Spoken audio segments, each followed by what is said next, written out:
बिस्मिल्लाहिर्रहमानिर्रहीम अस्सलाम वालेकुम मंशा बायोस ट्यूटोरियल में आप सबको खुशामदीद। आज का जो हमारा टॉपिक है वो सेकंड चैप्टर है फर्स्ट ईयर बायोलॉजी का, लिपिड्स, जो कि बहुत ही इंपॉर्टेंट लॉन्ग क्वेश्चन भी इसमें से बनते हैं और थोड़ा सा कॉन्सेप्चुअल है। जो जितने भी बाकी मॉलिक्यूल्स है, मैक्रो मॉलिक्यूल्स जैसे कि कार्बोहाइड्रेट्स, प्रोटीन्स, न्यूक्लिक एसिड, ये ज़रा उनसे थोड़ा डिफरेंट है।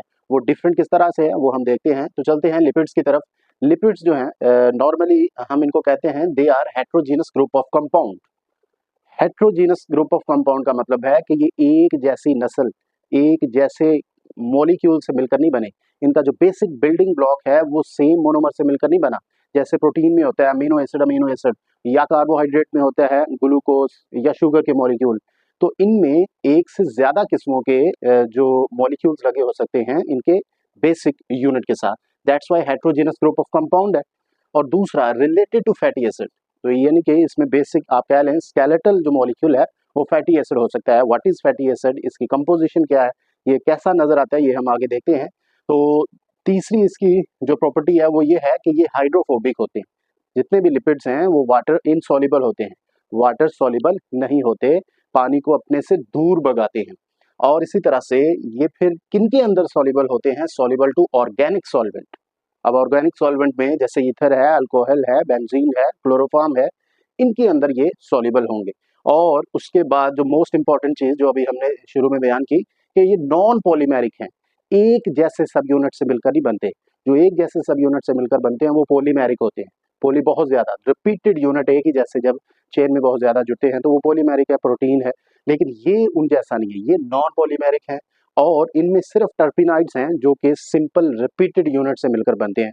उनका जो बिल्डिंग ब्लॉक है वो एक जैसा होता है, उनकी जो उन दीवार की ईंट है वो सारी की सारी ईंटें एक ही जैसी होती हैं। लेकिन आप यूं समझ लें कि लिपिड की जो दीवार है इसमें एक जैसी ईंटें नहीं होती। प्रोटीन में एक जैसी ईंटें होती हैं और वो पॉलीमर है उसकी दीवार। कार्बोहाइड्रेट भी एक जैसी ईंटें हैं और वो भी पॉलीमर है। लेकिन यहाँ पर ये नॉन पॉलीमेरिक है, एक जैसे मोनोमर इनके नहीं होते, एक जैसे मॉलिक्यूल नहीं होते। अच्छा, नेक्स्ट जो एक शॉर्ट क्वेश्चन आ सकता है बड़ा इंपॉर्टेंट, वो ये है कि इसके फंक्शंस। तो हमारी बॉडी के अंदर जो इसके फंक्शन हैं वो स्ट्रक्चरल भी हो सकते हैं, वो फिजियोलॉजिकल भी हो सकते हैं। मतलब हमारी बॉडी की कुछ स्ट्रक्चर्स को ये बना सकते हैं और इसी तरह से बॉडी की इंटरनल जो मैकेनिज्म है उनको कंट्रोल कर सकते हैं। बहुत सारे फंक्शंस परफॉर्म कर रहे होते हैं।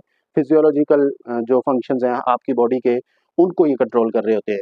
तो ये उनमें से कुछ हमने डिस्कस किया है, बहुत सारे हैं, लेकिन कुछ जो आपकी बुक पर मेंशन है उस लिहाज से ये लॉन्ग टर्म एनर्जी सोर्स, यानी कि आपकी बॉडी में अगर लिपिड स्टोर हैं तो ये आपको ज्यादा देर के लिए एनर्जी देंगे। ये long term energy storage molecule है। आपने बॉडी के अंदर ज्यादा देर के लिए एनर्जी स्टोर करनी है तो वो in the form of fat, in the form of चर्बी वो जमा हो जाती है। और इसकी वजह क्या है, ये एक इंपॉर्टेंट एमसीक्यू हो सकता है। इसकी वजह ये है कि ये कार्बन और हाइड्रोजन, इनकी रेशो जो कार्बन हाइड्रोजन बॉन्ड की रेशो है वो ज्यादा होती है और इसलिए ये डबल अमाउंट ऑफ जो एनर्जी है उसको भी स्टोर कर सकता है। और कार्बन हाइड्रोजन का जो बॉन्ड है ये ज्यादा एनर्जी को लेता है जब इसकी फॉर्मेशन होती है। तो इसी तरह से जब आप फैट से एनर्जी लेंगे तो एज कम्पेयर टू प्रोटीन या कार्बोहाइड्रेट ये आपको डबल एनर्जी देगा। 1 ग्राम आप प्रोटीन लेते हैं, 1 ग्राम आप कार्बोहाइड्रेट लेते हैं, उससे अप्रोक्सीमेटली 4 कैलोरीज मिलती हैं। लेकिन 1 ग्राम अगर आपने लिपिड्स लिया है तो उससे 9 कैलोरी तकरीबन मिलती है। तो ये इसका मतलब है डबल अमाउंट ऑफ एनर्जी ये देता है और स्टोर भी ज्यादा ही करता है। उसकी वजह क्या है, उसकी वजह है ज्यादा जो रेशो है कार्बन और हाइड्रोजन की, इसमें कंपैरिजन करें अगर अदर मॉलिक्यूल के साथ। और दूसरा इसका जो एक काम है वो है इंसुलेशन, इंसुलेटिंग लेयर बनाता है। और बहुत सारे इंसेक्ट्स हैं उसका एक्सोस्केलेटन जो है वो लिपिड से मिलकर बना होता है। जितने भी इंसेक्ट्स हैं उनके ऊपर एक आउटर जो उनकी कवरिंग होती है शाइनी, और वो जो शाइनिंग कवरिंग है एक्सोस्केलेटन वो लिपिड से मिलकर बनता है। तो तीसरा वाटर बैरियर का काम करता है। बहुत ज़्यादा इजीली वाटर बाहर नहीं जा सकता, अंदर इंटर नहीं हो सकता जैसे, तो ये वाटर बैरियर के तौर पर काम करता है। कैरोटीनॉइड्स बनाता है बहुत सारे प्लांट्स के अंदर, जो एसेसरी पिगमेंट्स होते हैं जिनकी वजह से उनका कलर जो है वो ग्रीन के अलावा जो डिफरेंट होते हैं वो कैरोटीनॉइड्स।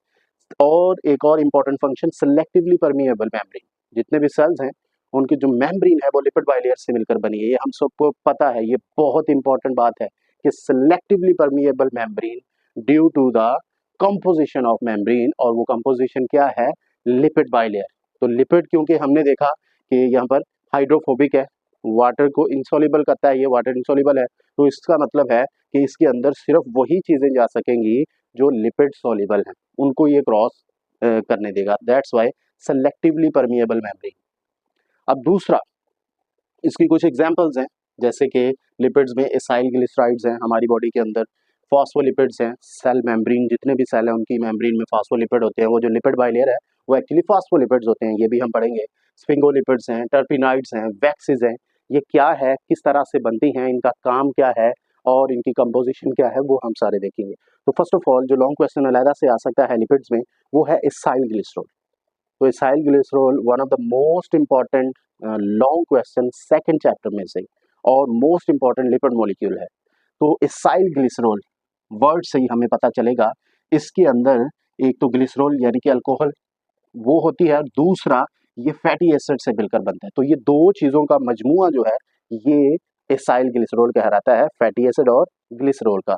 और ग्लिसरॉल क्या है, ये एक अल्कोहल मॉलिक्यूल है। तो अगर तो फैटी एसिड एक हो ग्लिसरॉल के साथ, वो जो अल्कोहल है उसके साथ एक फैटी एसिड जुड़ा हो तो उसे मोनो एसाइल ग्लिसरॉल कहेंगे। अगर फैटी एसिड दो जुड़े हों ग्लिसरॉल के साथ तो उसे कहेंगे डाई एसाइल ग्लिसरॉल या डाई एसाइल ग्लिसराइड।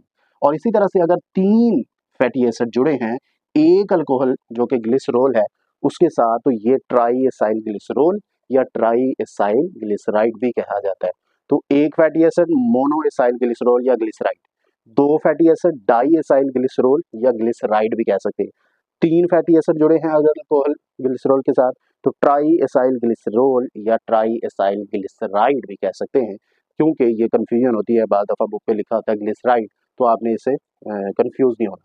इसकी केमिकल कंपोजिशन क्या है, केमिकली जब फैटी एसिड मिलता है अल्कोहल के साथ तो इन दोनों का जो रिएक्शन होता है उस रिएक्शन को हम कहते हैं स्टेरिफिकेशन।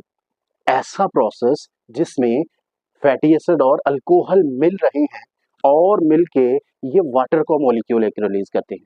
तो जो वाटर मॉलिक्यूल रिलीज होता है और जो इनके मिलने से मॉलिक्यूल बनता है उसको हम कहते हैं एस्टर। तो एस्टर वो मॉलिक्यूल है, प्रोसेस जिसमें ये दो चीजें मिलके एस्टर बनाती हैं वो क्या है, एस्टेरिफिकेशन। और इसके साथ रिलीज ये क्या करेंगे, एक वाटर का मॉलिक्यूल। तो जैसे एसाइल ग्लिसरॉल में एक बड़ा ही इंपॉर्टेंट मॉलिक्यूल है ट्राई एसाइल ग्लिसरॉल।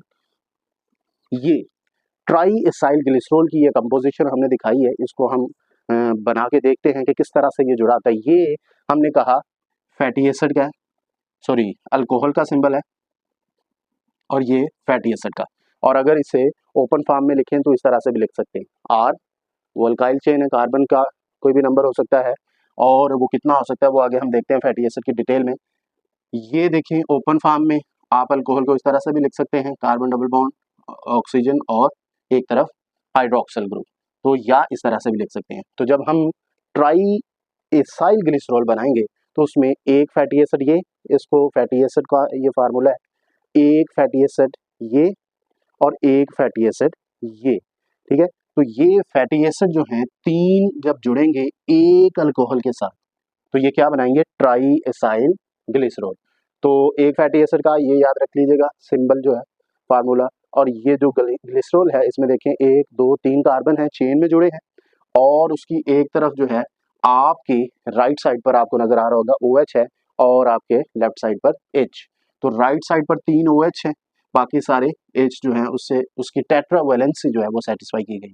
तो ये वाला जो कार्बन के साथ OH लगा है ये इसके साथ अटैच होगा और यहाँ पे एक वाटर का मॉलिक्यूल रिलीज हो जाएगा यहाँ पे, और पीछे बचेगा क्या, पीछे बचेगा जी सिर्फ कार्बन।